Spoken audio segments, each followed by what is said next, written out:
Hello, देखिए आप लोगों को इसके पहले जो आपका लेक्चर हुआ है, अभी आपका 3 लेक्चर हुआ है ट्रांसमिशन डिस्ट्रीब्यूशन का फर्स्ट चैप्टर का 3 लेक्चर हुआ है। मैंने उसमें पढ़ाया क्या क्या है, मैं थोड़ा यहाँ पर आपको रिपीट कर दे रहा हूँ। जो पहले हमने आपको पढ़ा रखा है ट्रांसमिशन डिस्ट्रीब्यूशन में, सबसे पहले पढ़ाए थे हम electrical power system. Electrical power system का ब्लॉक डायग्राम आपको पढ़ाए थे, ब्लॉक डायग्राम। सेकेंड जो आपको पढ़ाए थे इलेक्ट्रिकल पावर सिस्टम का ही SLD मतलब सिंगल लाइन डायग्राम। और कल मैंने आपको पढ़ाया types of voltage, types of voltage. देखिए 3 लेक्चर में आपको 3 चीज पढ़ाया गया है। टाइप्स ऑफ वोल्टेज कौन कौन से होते हैं, स्टैंडर्ड वोल्टेज कौन कौन से होते हैं, उसके बारे में आपको हमने चर्चा किया था, ठीक। और आज हम चर्चा करने वाले हैं, लेक्चर नंबर 4 है इसका। आज हम चर्चा करने वाले हैं जो ट्रांसमिशन लाइन होता है उसकी एफिशिएंसी कितनी होती है और कैसे किस फॉर्मूले से आप उसको फाइंड करेंगे, एंड उसका वोल्टेज रेगुलेशन कैसे आप फाइंड करेंगे। आइए उसी चीज के बारे में थोड़ा बहुत चर्चा करना है। एफिशिएंसी और वोल्टेज रेगुलेशन का जो मेन टॉपिक है वो आपको 3rd चैप्टर में मिलेगा। यहाँ थोड़ा बहुत दिया हुआ है तो आपको थोड़ा बहुत पढ़ा देगा, ठीक है। आइए देखते हैं कैसे दिया हुआ है। देखिए हम बात करेंगे ट्रांसमिशन लाइन का एफिशिएंसी, अच्छा दक्षता, ट्रांसमिशन लाइन की एफिशिएंसी, या फिर हम बात करेंगे दक्षता का क्या होता है, आइए इस बारे में जानते हैं। देखिए अगर मान लीजिए कि हम कोई लाइट यहां से सेंड कर रहे हैं, यहां से कोई लाइट हम आगे की तरफ सेंड कर रहे हैं, विद्युत को आगे की तरफ सेंड कर रहे हैं, और यहां मान लीजिए आप उसको रिसीव कर रहे हो। दो चीज है इसमें, आपको 2 सिरा मिलेगा। एक सिरा मिलेगा आपका कौन सा, सेंडिंग हेड, और इसको बोलेंगे हम कौन सा, रिसीविंग हेड, ठीक है। यहां से आप पावर को सेंड करोगे, ट्रांसमिट करोगे, और यहां पर पावर को आप प्राप्त करोगे। तो अगर मैं बात करूं यहां से, तो मान लेते हैं कि यहां पर जो हमने पावर सेंड किया हुआ है, जो पावर हमने सेंड किया हुआ है वो है PS, और यहां जो पावर मिल रहा है वो कौन सा है, PR, रिसीविंग और सेंडिंग। तो यहां लिख लेंगे माना कि PS क्या है, PS is the sending power, और PR क्या है, PR is the receiving power. Okay, फिर मैंने मान लिया यहां से, अच्छा दोनों बराबर होंगे कि अलग अलग होंगे, भाई सिंपल सी बात है। आप जितना पावर सेंड करोगे उतना तो मिलेगा ही नहीं, कुछ पावर जो होंगे आपके इसी लाइन में पावर लॉस हो जाएंगे, पहुंचेगा कम, तो मतलब PS जो होता है वो PR से ज्यादा होता है। ओके, चलिए अगला मान लेते हैं कि यहां पर वोल्टेज हमने भेजा था वो VS है, और जो यहां पर वोल्टेज आपको मिल रहा है वो मान लीजिए VR है। तो क्या क्या हुई, VS क्या चीज है, VS is the sending voltage, और VR क्या है, VR is the receiving voltage, ठीक है। अच्छा धारा मान लेते हैं कि यहां से धारा फ्लो रही हो IS, और यहां पर धारा जो मिलेगी वो IR, लेकिन धारा तो सेम ही होगा, ठीक। तो इसको मान लेते हैं क्या, I। तो I क्या चीज मान लिया जाए, I जो है वह लाइन की धारा, ये दोनों जगह बराबर होगा, ऐसे चलेंगे करेंट, दोनों जगह आपको करंट के मान क्या होंगे, बराबर होंगे। ओके, तो एक और बात बताइए कि जो हम वायर भेज रहे हैं, ये वायर यहां से यहां तक जा रही है, इस वायर में आपके 2 चीज पाए जाते हैं, एक रेजिस्टेंस और एक इंडक्टेंस। इसमें 2 चीज पाया जाएगा। देखिए वायर की लंबाई की वजह से, एरिया की वजह से रेजिस्टेंस, और नंबर ऑफ टर्न्स की वजह से इसमें इंडक्टेंस, या फिर आप कह सकते हैं रिएक्टेंस पाया जाएगा, दोनों पाए जाएंगे। तो AC जब देंगे तो दोनों काम करेगा, ठीक, और DC देंगे तो ये नहीं काम करेगा, सिर्फ A काम करेगा। तो R क्या है और X क्या है, तो R बताइए क्या है, R इज द लाइन का रेजिस्टेंस, और X क्या है, X जो है वो है लाइन का रिएक्टेंस, ठीक है। इसको प्रतिरोध, इसको प्रतिघात बोलते हैं, इसको बोलेंगे क्या हम, प्रतिघात। ओके, फिर मैंने मान लिया इन दोनों का जो रिजल्टेंट फाइंड होगा उसको बोलेंगे हम Z। तो Z को हम क्या बोलते हैं, इंपीडेंस या प्रतिबाधा। Z क्या है, लाइन का इंपीडेंस है, इंपीडेंस या फिर इसको बोलेंगे हम प्रतिबाधा, इतना मान लीजिए। चलिए ये बताइए कि यहां पर हम जो पावर भेज रहे हैं, हम पावर की बात करेंगे। सबसे पहले हम बात करेंगे दक्षता का। दक्षता होता क्या है, तो बहुत सिंपल सा फार्मूला होता है दक्षता का।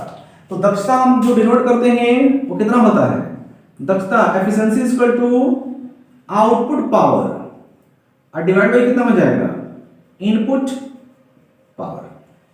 ठीक है, अगर आप परसेंटेज निकाल रहे हैं तो मल्टीप्लाई बाय क्या कर दीजिएगा, 100। तो एफिशिएंसी का फार्मूला आपका ये होता है।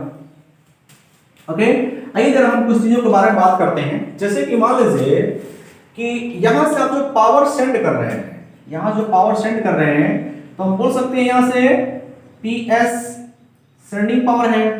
हम आगे की तरफ गए तो इस रेजिस्टेंस के कारण पावर लॉस हो गया। पावर लॉस इक्वल टू कितना होता है, पावर लॉस I² R। याद रखेंगे जो पावर लॉस होता है, पावर लॉस वह सिर्फ रेजिस्टेंस के कारण होता है, प्योर इंडक्टर के कारण नहीं। ये आप कहेंगे प्योर है भैया, हम क्या किए हैं कि इस वायर के एक रेजिस्टेंस और इंडक्टेंस को अलग अलग कर दिए हैं, तो दोनों प्योर हो गया है, प्योर मान लिया गया है। तो वायर के रेजिस्टेंस की वजह से पावर लॉस होता है, रिएक्टेंस की वजह से कोई पावर लॉस नहीं होता है। इसका डेरिवेशन आपको हम फर्स्ट ईयर में कराया गया था। ठीक है, कैसे, प्योर इंडक्टर के कारण जब के वोल्टेज और करंट का बीच का कोण होता है वो 90 डिग्री, और P VI cos फाई लेंगे तो cos 90 का मान 0 होता है। तो पावर लॉस कितना हो जाएगा, उसकी वजह से 0 हो जाएगा। जितने भी पावर लॉस होते हैं सिर्फ किसके वजह से होते हैं, रेजिस्टेंस के कारण होते हैं। यह पावर लॉस किस रूप में होता है, तो हीट के रूप में होता है ये पावर लॉस। ओके, याद रखिएगा। तो हमने PS सेंड किया, यहां पे कुछ लॉस बच गया, जो बचेगा वही यहां पहुंचेगा। मान लीजिए हमने 100 यहां से भेजा, 10 लॉस हो गया, तो पहुंचेगा कितना, 90। तो हम लिख सकते हैं 100 माइनस 10 इक्वल टू 90, ऐसे लिख सकते हैं। तो वही चीज यहां पर लिखने वाले हैं। तो देखिए हमने पावर कितना सेंड किया, PS, कुछ लॉस हो गया, जो बचेगा वो पहुंचेगा PR के पास। तो इसको ऐसे भी लिखा जा सकता है। ओके, या फिर PS equal to PS minus I² R equal to PR, इतना लिख सकते हैं ना, बिल्कुल लिख सकते हैं। ये पावर के फॉर्म में, ये कौन सा पावर है, इनपुट पावर। ये है इनपुट, ये है लॉस, और ये क्या है, आउटपुट। तो देखिए एक फार्मूला याद कर लीजिएगा, ये वाला फार्मूला जो है ये बिल्कुल याद कर लीजिएगा, इससे आपको बहुत से फायदे होंगे। देखिए क्या क्या फायदे होंगे। अगर हम एफिशिएंसी इक्वल टू लिखे तो आउटपुट बटा इनपुट, एफिशिएंसी इक्वल टू हमारा कितना होता है, आउटपुट डिवाइड बाय इनपुट। याद रखेंगे पावर के रूप में होता है ये। तो देखिए आप चाहे तो अगर मान लीजिए कि इनपुट नहीं, चाहे आउटपुट नहीं दिया है, तो आउटपुट की जगह पर आप इनपुट माइनस लॉस भी रख सकते हैं। सपोज दैट इनपुट नहीं दिया है, तो इनपुट की जगह पर आउटपुट प्लस लॉस भी लिख सकते हैं। ठीक, तो फार्मूले हमारे क्या बन जाएंगे, बहुत से फार्मूले बन जाएंगे। देखिए एक तो फार्मूला ये, एक आउटपुट की जगह पर रख दीजिए इनपुट माइनस लॉस, एक और बन जाएगा। एक इनपुट की जगह पर रख दीजिए आउटपुट प्लस लॉस, एक और बन जाएगा। लेकिन आपको एक ही फार्मूला याद रखना है और इससे आपको पुटअप करना है। तो ज्यादा फार्मूला याद करने की जरूरत नहीं है, आप बस इसको और इसको याद रखिए, इसे पुटअप करते जाइएगा, हर एक चीज का आंसर आता रहेगा। ठीक, चलिए थोड़ा बात करते हैं पावर का। बताइए सेंडिंग पावर कितना होगा। अरे चलिए तो आप रख के देख लो एक बार। देखिए हम यहां पर अगर आउटपुट का मान रखें तो लिख सकते हैं input minus loss divide by input. इसको अलग अलग कर दो तो हो जाएगा इनपुट डिवाइड बाय इनपुट, अलग इसके साथ minus loss divide by input, cut जाएगा। और 1 minus loss divide by input भी आ जाएगा। अगर एफिशिएंसी इतना आ जाएगा, अगर आप इसका परसेंटेज निकाल रहे हैं तो मल्टीप्लाइड बाय 100। तो ऐसे ही फार्मूला बन जाएंगे, लेकिन आपको याद रखना है इसको और इसको, और इसमें पुट अप करते रहेंगे, आंसर आता रहेगा। चलिए सेंडिंग पावर, यहां पर जो सेंडिंग पावर है वो कितना होगा, सेंडिंग पावर का फार्मूला कितना होगा, Vs into Is into cos phi s, ऐसे लिया गया है। तो Vs Is into cos phi s। बताइए लॉस कितना हो रहा है यहां पर, power loss I² R। Receiving power कितना होगा, VR IR और cos phi r। कितना हो जाएगा रिसीविंग पावर। अगर हम इसकी दक्षता निकालें तो कितना हो जाएगा, एफिशिएंसी इज इक्वल टू, देखो आउटपुट पावर बटा इनपुट पावर, तो आउटपुट पावर कितना है पी आर और इनपुट पावर कितना है पी एस, तो इसको लिख सकते हो पी आर बटा पी एस इंटू 100%। चलो अब इसको लिख सकते हो पी आर का मान रख दो V R I R cos phi R और पी एस का मान V S I S cos phi S. तो दोनों धारा बराबर हो गए यहां से यहां तक, ठीक, धारा काट दीजिए, धारा यहां से क्या हो जाएंगे कैंसिल आउट।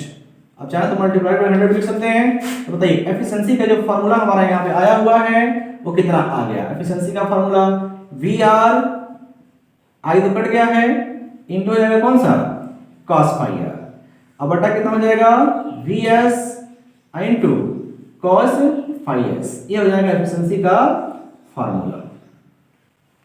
अगर परसेंटेज है तो मल्टीप्लाइड बाय 100। चलिए एक कुछ लोगों के माइंड में आता होगा कि चलिए सर मान लेते हैं कि यहाँ से हमने 100 वोल्ट भेजा तो यहाँ पर कम मिलेगा, वोल्टेज तो कम हो जाएगा, लेकिन क्या पावर फैक्टर भी कम होगा? क्योंकि सर पावर फैक्टर तो आप अलग अलग ले लिए हैं, यहाँ का पावर फैक्टर लिए हैं हम cos फाई आर और यहाँ का पावर फैक्टर लिए हैं cos फाई एस, कितना लिया गया है? क्या दोनों जगह का पावर फैक्टर अलग अलग होगा या दोनों जगह पावर फैक्टर सेम होगा? तो देखो अब क्या होता है, जरा ध्यान देना, थोड़ा ध्यान दीजिएगा। देखिए cos theta is equal to चाहे cos phi is equal to होता है r बाई z। इसको हम लिख सकते हैं r बाई स्क्वायर रूट में r square plus x square, कितना लिखते हैं x स्क्वायर x स्क्वायर जो लिखिए चाहे x वाला सबसे लिखिए, कितना होता है? तो ये बताइए कि अगर हम इस लाइन में आगे की तरफ बढ़ रहे हैं तो अगर मान लीजिए यहाँ पे पावर फैक्टर कुछ और है, अगर आगे की तरफ बढ़ेंगे तो प्रतिरोध बढ़ता जाएगा, प्रतिरोध बढ़ेगा ना, तो प्रतिरोध ऊपर भी बढ़ेगा नीचे भी बढ़ेगा, तो यहाँ पे स्क्वायर है वर्गमूल लेंगे तो फिर आर हो जाएगा, तो ऊपर और नीचे बढ़ने से फिर अनुपात में कोई फर्क नहीं पड़ेगा। लेकिन अगर लाइन के साथ आप आगे बढ़ रहे हैं तो x भी बढ़ता है, फार्मूला आपको अगले टॉपिक पढ़ाया जाएगा x का क्या होता है, तो आप आगे की तरफ बढ़ते जाएंगे तो x बढ़ता जाएगा। तो देखिए r बढ़ा तो कोई दिक्कत नहीं, लेकिन x जब बढ़ेगा तो पावर फैक्टर घटेगा, मतलब रिसीविंग पावर जो यहाँ सेंडिंग पावर फैक्टर होता है ज्यादा होता है और रिसीविंग पावर फैक्टर कम हो जाता है। किसके वजह से कम होता है? तो वो x की वजह से होता है। अगर x का मान बढ़ेगा तो पावर फैक्टर घटेगा, इतना याद रखेंगे।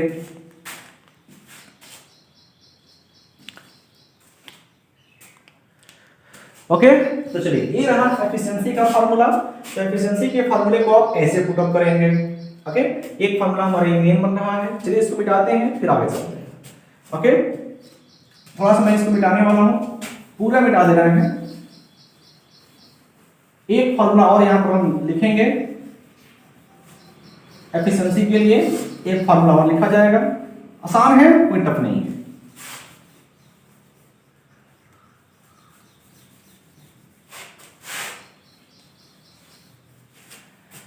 देखिए अभी मैंने कहा कि जो एफिशिएंसी का फार्मूला निकाले थे यहां से, अभी यहां से वो आया था 1 minus loss divide by input.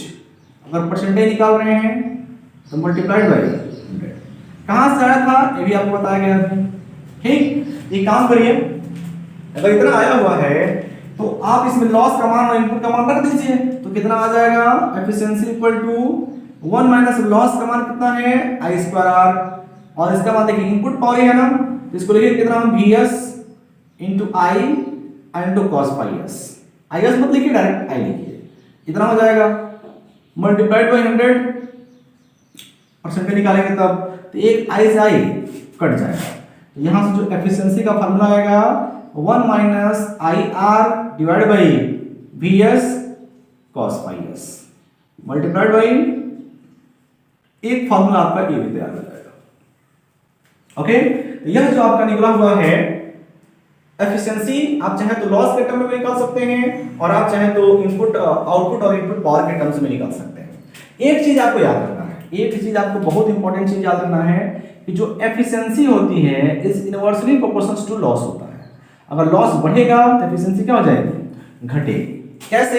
यहां से भी आप देख सकते हैं, तो यहां से देख सकते हैं 1 माइनस आई स्क्वायर मतलब 1 माइनस लॉस है, तो 1 माइनस देखिए जब माइनस है तो ये बढ़ेगा तो ये घट जाएगा, अगर प्लस होता तो ये बढ़ता तो ये भी बढ़ता। ओके, याद रखिएगा लॉस, सिंपली याद रखिए, आप सिंपली भी देख सकते हैं किसी भी सिस्टम में लॉस ज्यादा होगा दक्षता घट जाएगी, एफिशिएंसी घट जाएगी, आप ऐसे भी याद कर सकते हैं। अच्छा है, तो यहाँ से देख सकते हैं, यहाँ से भी आंसर वही आएगा। ठीक, ये रहता है ट्रांसमिशन लाइन का पावर। आसान है, टफ नहीं है, आप चाहो तो ऐसे निकाल सकते हो। ये पावर है और इसका एफिशिएंसी है, कैसे निकालेंगे? सेम टू सेम निकालेंगे। ओके, चलते हैं, हेडिंग लिखिए वोल्टेज रेगुलेशन।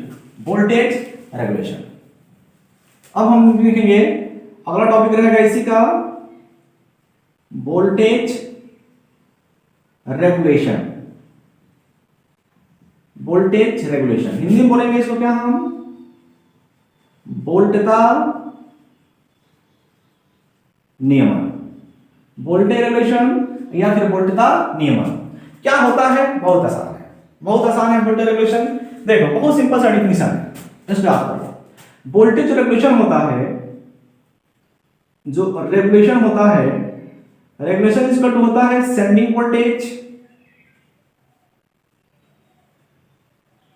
माइनस होता है रिसीविंग वोल्टेज। ठीक है, और डिवाइड बाई होता है रिसीविंग वोल्टेज।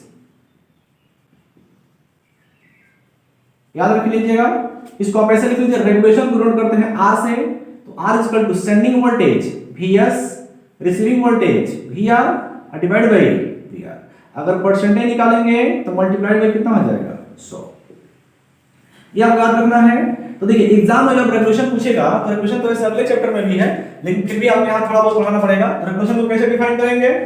ट्रांसमिशन लाइन का सेंडिंग वोल्टेज और रिसीविंग वोल्टेज के अंतर के साथ रिसीविंग वोल्टेज का अनुपात क्या कहलाता है? वोल्टेज रेगुलेशन कहलाता है। ये आपके डिफिनेशन का तरीका है, डिफिनेशन लिखवाएंगे नहीं, हम बोल दिए हैं, उसी को आप पॉज करके आप उसको लिख लीजिएगा। सेंडिंग वोल्टेज रिसीविंग वोल्टेज के अंतर के साथ रिसीविंग वोल्टेज का अनुपात क्या कहलाता है? वोल्टेज रेगुलेशन कहलाता है। ओके, आइए थोड़ा वोल्टेज रेगुलेशन के बारे में थोड़ा चर्चा किया जाए, तो देखिए क्या होगा।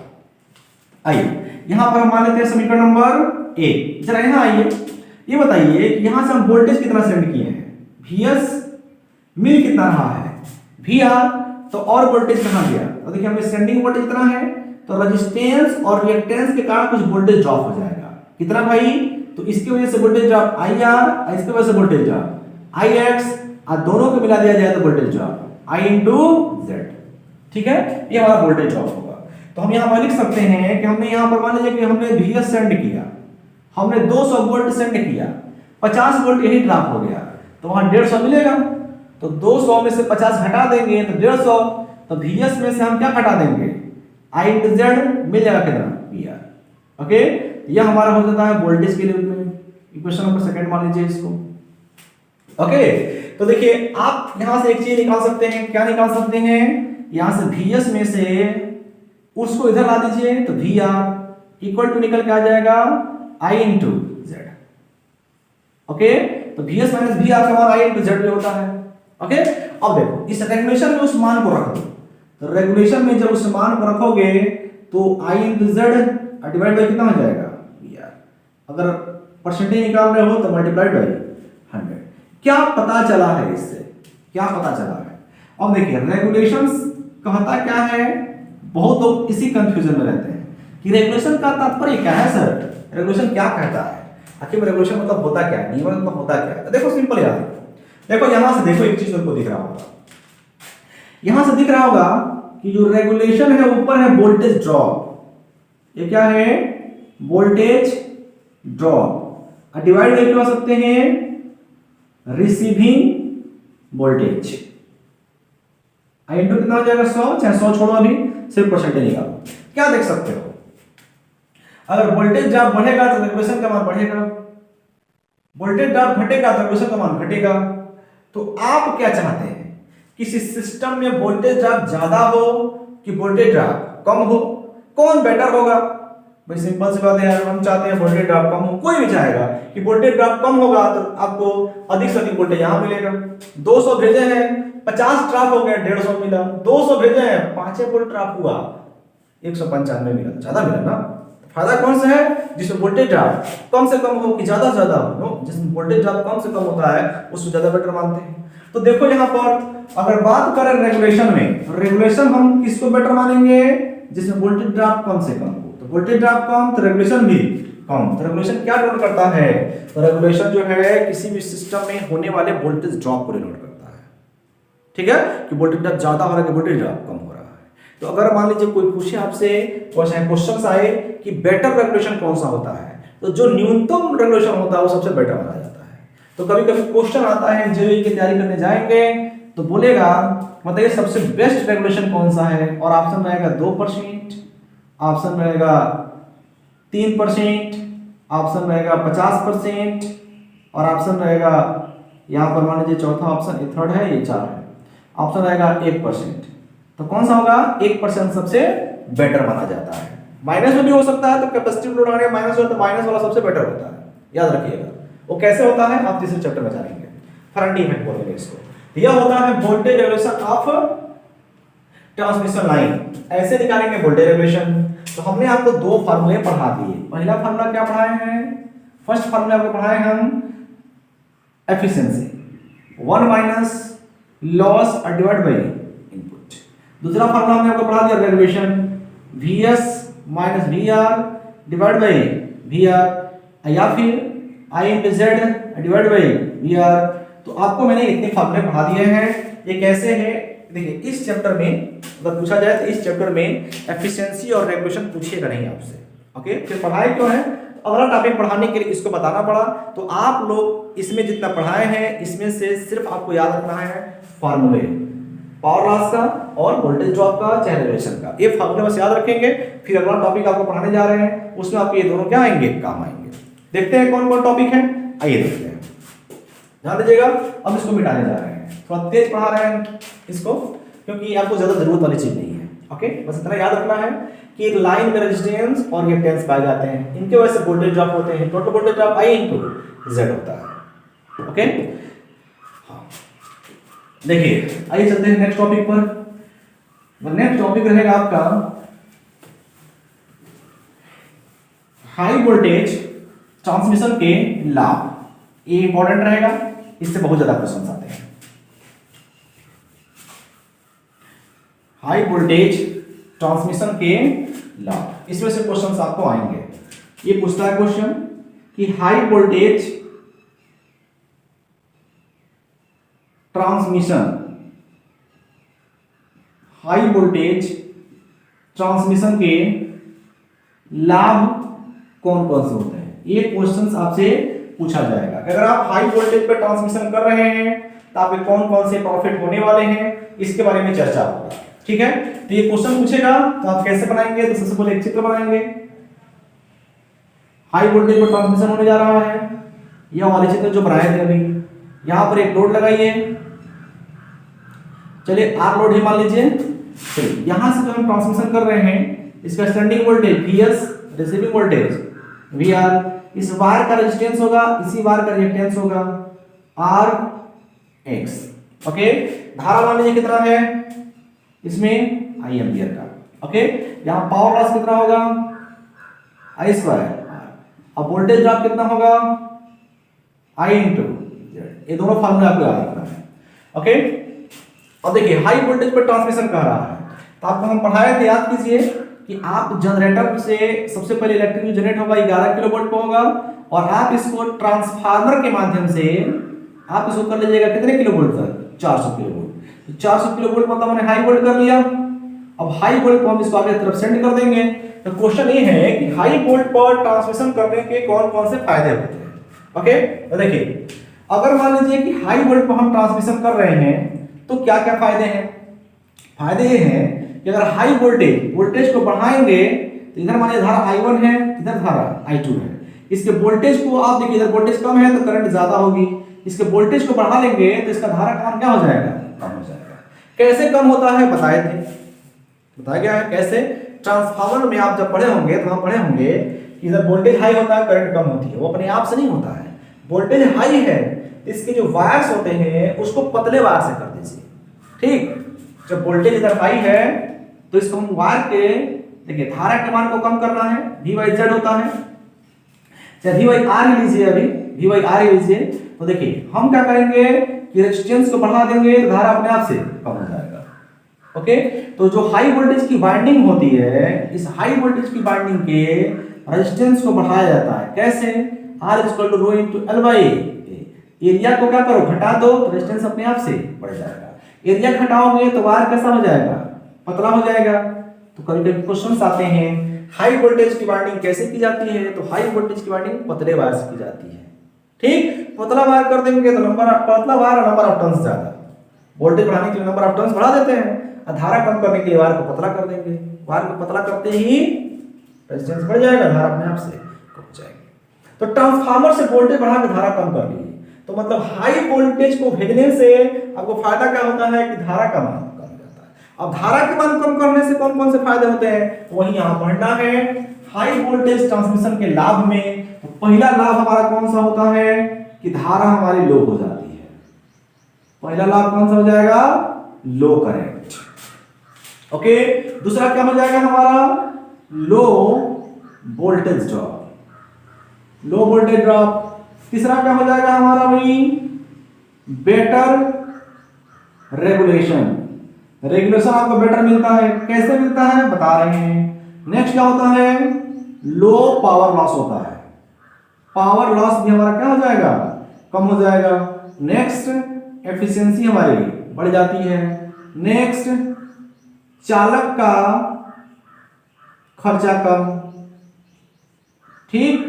और नेक्स्ट हो जाएगा अन्य पदार्थों की बचत, सेविंग ऑफ अदर मटेरियल्स, अन्य पदार्थों की बचत। तो इतने टॉपिक आपको पढ़ना है हाई वोल्ट ट्रांसमिशन के लाभ में। तो देखिए पहले आपसे क्वेश्चन करेगा कि हाई वोल्ट ट्रांसमिशन के कौन कौन से लाभ होते हैं, तो लिखिएगा हाई वोल्ट ट्रांसमिशन के निम्न लाभ होते हैं, उसमें इतना हेडिंग पहले अपने आप से लिख लीजिएगा, एक लिख लीजिएगा, अब तब एक एक के बारे में लिखकर व्याख्या करिएगा।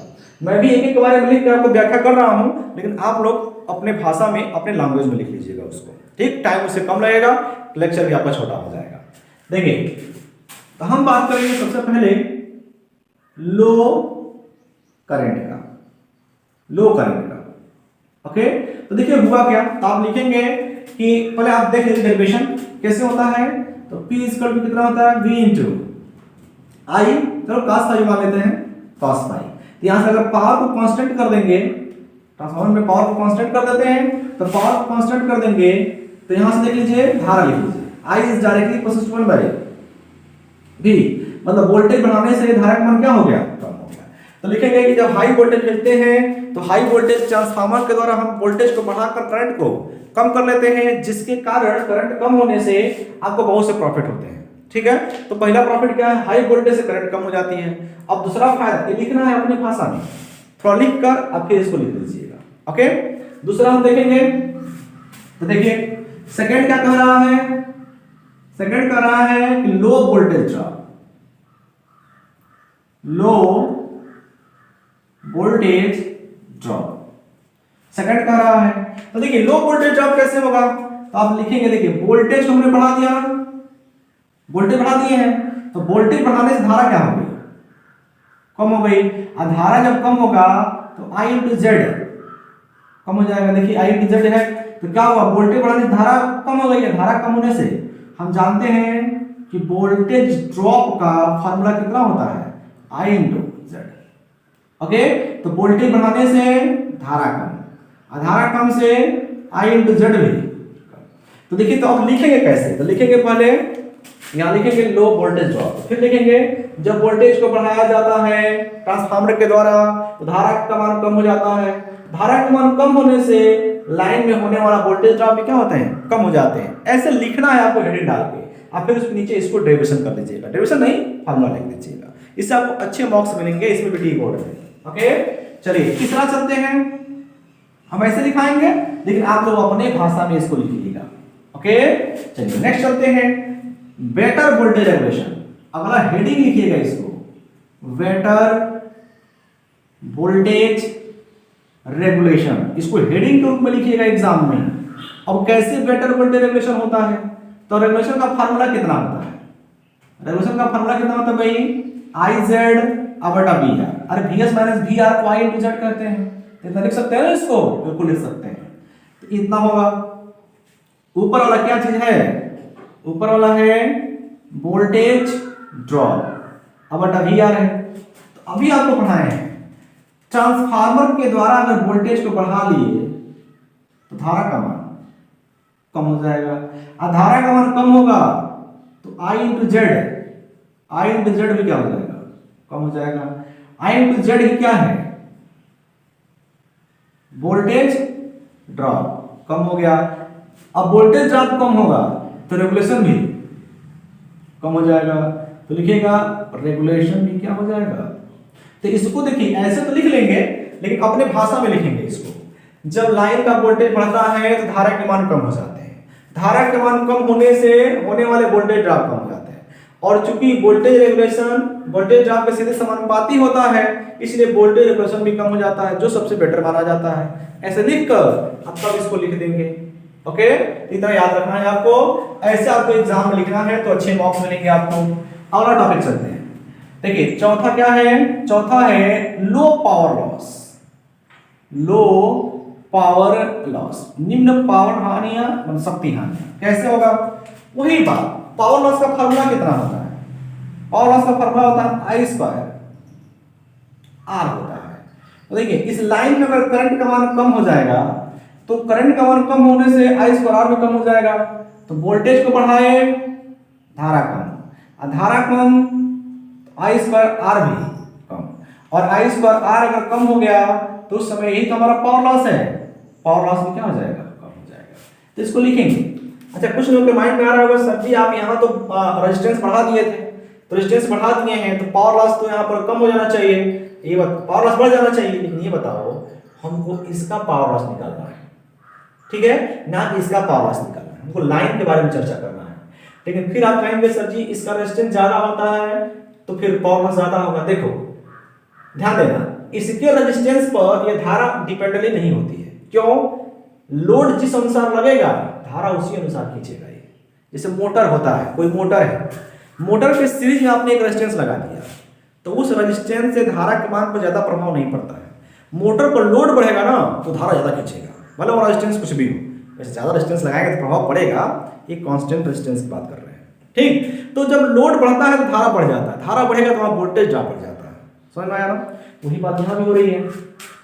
धारा जो होगा इसके अनुसार फ्लो होगा, यहाँ लोड जो लगेगा उसके अनुसार धारा इसमें फ्लो होगा। तो अगर लोड ज्यादा हो धारा ज्यादा, लोड कम धारा कम, धारा अगर कम है धारा कम होने की वजह से आपके पावर लॉस में क्या हो जाएंगे, कम हो जाएंगे। ओके, तो हाई वोल्टेज करने से करंट कम हो गया, करंट कम होने से आपके पावर लॉस में क्या हो जाएंगे, कम हो जाएंगे। इसको अपनी भाषा में लिखिएगा, जब लोड सॉरी जब वोल्टेज बढ़ाते हैं धारा कम हो जाती है, धारा कम होने से पावर लॉस का फॉर्मूला इतना कम हो जाएगा। तो पावर लॉस कम हो रहा है तो बेटर है जी, बिल्कुल।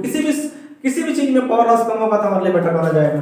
बताइए नेक्स्ट कौन सा है, पांचवा, एफिशिएंसी क्या हो जाएगी, बढ़ जाएगी। कैसे, अरे यार जब पावर लॉस घट गया तो एफिशिएंसी वैसे बढ़ जाएगी, लेकिन लिखना कैसे है, तो लिखेंगे जब वोल्टेज के मान को बढ़ाते हैं तो धारा कम हो जाती है, धारा कम होने से यही तो हमारा पावर लॉस है, कम हो जाता है, और पावर लॉस कम होने से एफिशिएंसी बढ़ जाती है। अब फिर नीचे इसको दिखा दीजिएगा, चाहे फार्मूला लिख दीजिएगा यहाँ पर एफिशिएंसी का जो आपको बताया गया है। ओके, इतना याद रखना है। चलिए नेक्स्ट देखते हैं क्या है, नेक्स्ट है चालक पदार्थ में बचत, चालक पदार्थ में बचत। वही बात अभी आपको हम बताए हैं कि जब आप यहां से लाइन लेके जाएंगे तो लाइन में धारा का मान कम है, तो ये बताइए आप खुद देखे होंगे, आपके घर में ही देखे होंगे, जब हीटर चलाते हैं आप लोग तो मोटा वायर यूज करते हैं, जब नॉर्मल बल्ब जलाते हैं तो पतला वायर यूज करते हैं। ऐसा क्यों, हीटर पे करंट ज्यादा है तो अधिक करंट के लिए मोटा वायर चाहिए, कम करंट के लिए पतला वायर चाहिए, ठीक। तो यहाँ पर देखिए, यहाँ पर अगर मान लीजिए वोल्टेज बढ़ा है, वोल्टेज बढ़ा है, धारा का मान कम, अगर धारा का मान कम हुआ है तो आप उतना मोटा वायर यूज करके क्या करेंगे, कम धारा पतले वायर में जा सकता है। यहाँ पर हम पतला चालक यूज करेंगे, और पतला चालक जब हम यूज करेंगे, पतला चालक यूज करने से भाई इसका वेट भी कम होगा, जो भार होता है वेट, चालक का वेट वो किस पर डिपेंड करता है, एक एरिया पर जितना अधिक मोटा वायर होगा उतना अधिक भार होगा, एक लंबाई पर जितना अधिक लंबाई उतना अधिक भार। लेकिन बात यह जा रही है कि दिल्ली से गोरखपुर लाइट भेजना है तो लंबाई को तो कम नहीं कर सकते, ऐसा थोड़ा गोरखपुर को उठा के आप लखनऊ लेके चले आएंगे तो नहीं कर सकते हैं। लेकिन अगर लंबाई फिक्स है तो हमारा जो मुख्य रूप से डिपेंडेंसी हो जाएगी एरिया पर हो जाएगा। एरिया घटेगा तो चालक का वेट घटेगा, वेट घटेगा तो पैसा कम आएगा। ठीक, पैसा मतलब कम लगेगा तो चालक पदार्थ की बचत में हो जाएगा, वोल्टेज बढ़ेगा, करंट कम तो पतला चालक यूज कीजिए, एरिया कम वाला, एरिया कम यूज करेंगे तो चालक पदार्थ में क्या हो जाएगी, बचत हो जाएगी। ओके, एक और होगा आपका, एक और होगा अन्य पदार्थों में बचत। अन्य पदार्थ में बचत कैसे भाई? देखिए यह होता है टावर, ये मान लीजिए टावर है, यह टावर है और मान लीजिए यह है इस पर क्रॉस आर्म और यहां होते हैं इंसुलेटर्स, ये चालक जा रहा है। ठीक है, अब बताइए कि अगर चालक मान लीजिए बहुत हैवी हो, भारी हो, एरिया अगर ज्यादा रहेगा तो भारी रहेगा, चालक बहुत हैवी रहेगा तो यहां से उसके टूटने के डर ज्यादा रहेंगे, सेक ज्यादा होगा, भारी रहेगा। तो अगर मान लीजिए कि इसमें हल्का है तो इसको आसानी से कम इंसुलेटर के द्वारा इसको रोक सकते हैं, कम नहीं मतलब कमजोर इंसुलेटर से रोक सकते हैं, तो इंसुलेटर का खर्चा बच जाएगा। अगर मान लीजिए पतला है तो इसका भार कम है तो टावर में उतना मजबूत बनाने की जरूरत नहीं पड़ेगी, थोड़ा आप कम भी बनाएंगे तभी भी उसके भार को आसानी से सहन कर सकता है। तो आपको अन्य पदार्थ में कौन कौन से आ जाएंगे? अगर चालक हल्का है तो टावर के मटेरियल में बचत हो जाएगी, दूसरा आपके इंसुलेटर के मटेरियल में बचत हो जाएगी, ठीक, तीसरा करासार में बचत हो जाएगी, फाउंडेशन भी आपको उतना मजबूत नहीं बनाना पड़ेगा कि भार ज्यादा है भाई टूट जाएगा, फिर उसको ढोने में खर्चा कम आएगा, मतलब ओवरऑल देखेंगे तो आपको सस्ता पड़ जाएगा। ओके, याद रखिएगा कि क्वेश्चंस आते हैं कि हाई वोल्टेज ट्रांसमिशन के कौन कौन से लाभ होते हैं। तो पहला आप लिखेंगे क्या, हाई वोल्टेज ट्रांसमिशन के निम्न लाभ होते हैं। लाभ लिखने के बाद एक एक लाभ लिखकर आप उसके बारे में लिखित रूप में व्याख्या करेंगे, अब फिर इसको भी लिख लीजिएगा। ओके, आज के लिए इतना रख देते हैं। इस चैप्टर में बस एक टॉपिक और छूट रहा है कि हाई वोल्टेज डीसी ट्रांसमिशन कैसे करते हैं, वो आपको टॉपिक पढ़ाने के बाद आपको अगला चैप्टर चलेंगे। ठीक, आज के लिए थैंक यू।